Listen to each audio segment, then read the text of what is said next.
You know what's really important is hitting the go live button on your stream. Because even though you push start streaming on the OBS program, it's not going to start. Welcome to the stream today, where we will be discussing my Pixel 4 and maybe your experience with a Pixel 4. But first, a quick mention about staying home. Yes, you should probably stay home most of the time because you don't want to get sick. And don't get other people sick, which means wear a mask. And I could go into a long discussion in another video or another channel about the current political mishaps and blah blah blah that have led to this situation. But alas, that is not the topic today. Today we are talking about a broken Pixel 4, which is what you clicked on. My Pixel 4 is now more broken than when I had it originally, meaning before I sent it to the Google store for repair. Now, I have had Pixels for a long time. I have had Pixels from basically the Nexus 1 back in 2010. Alright, that's a long time. Really long time. I've had the Pixel 2, Pixel 2 XL, I believe, Pixel 3 and 3 XL. I have had the Pixel 4 and the 4 XL. So pretty much the whole family, and I have found various hardware defects, unfortunately, with many of the ones they had, and I had to RMA them. But still, I've gone back to the Pixel phones because I really like the software-hardware integration. But the hardware defects are really killing it for me. And this might be the last Pixel I buy. Now, what happened with my Pixel 4 is originally the power button, I have it right here actually, the power button was tactile sensation, was basically gone. It was basically mush. And so I thought, okay, there's got to be something wrong here. I sent it in to Google for the power button. Mind you, all disclosures, I bought this from Amazon, and I don't believe that there was pre-existing damage. I believe that it was already had an issue defective from the factory.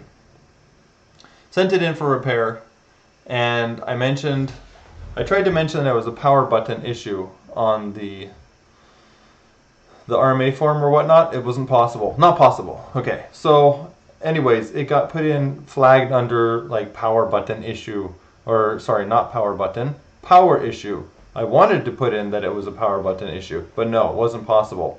Okay, fast forward, I get the phone in, I don't hear back from the repair team, so I don't know exactly what was done to the phone.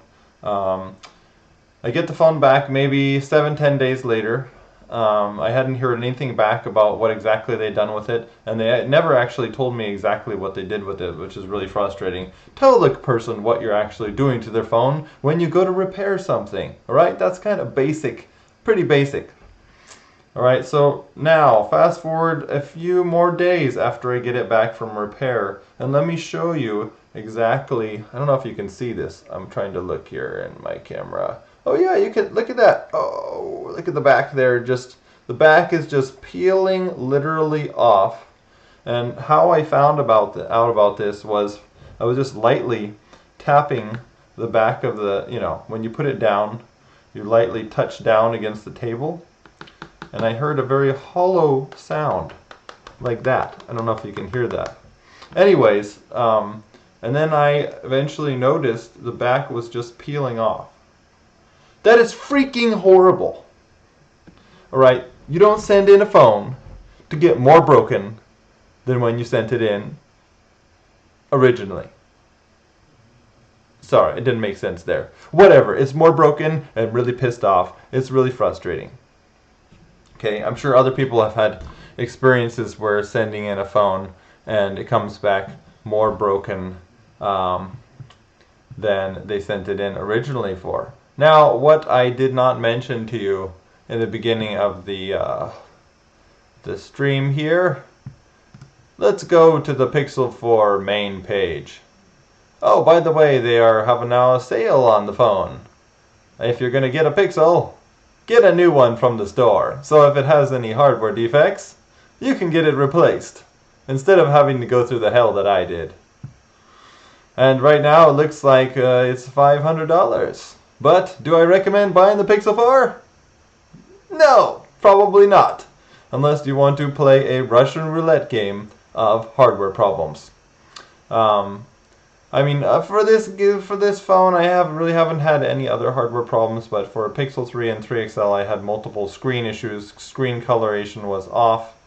It was really frustrating, and they've used various OLED screens between LG and Samsung, and some of them were definitely poor quality, and they had many issues. People had green screen issues. They had like pink lines, whatever. Anyways, it was a bit bad. You might see underneath here, as I will notate with my mouse here, I might have been looking at the OnePlus series launch event today. I do happen to have a OnePlus 6 phone.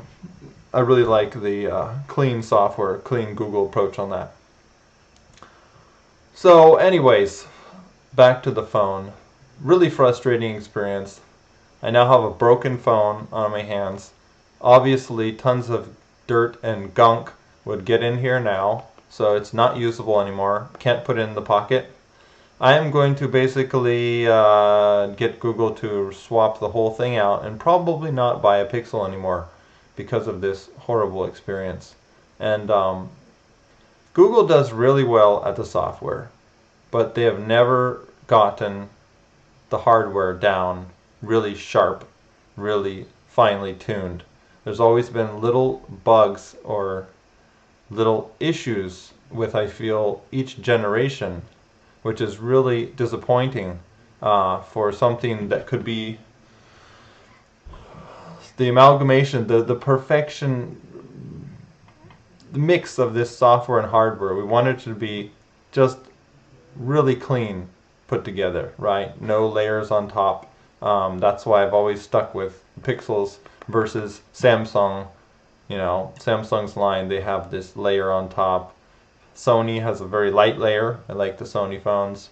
But yeah, it's supposed to be a really pure experience, but this really detracts from the experience when you get a broken phone after a repair.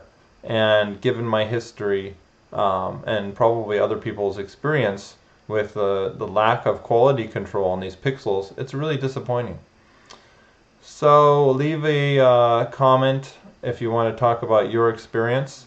But this has been really frustrating, and I'm sure you might have something to say about it. So leave a comment below, and we can discuss horror stories with repairs and whatnot. All right. So yeah, I think that's it for now. Stay safe. Don't break your phone, and don't accept broken phones.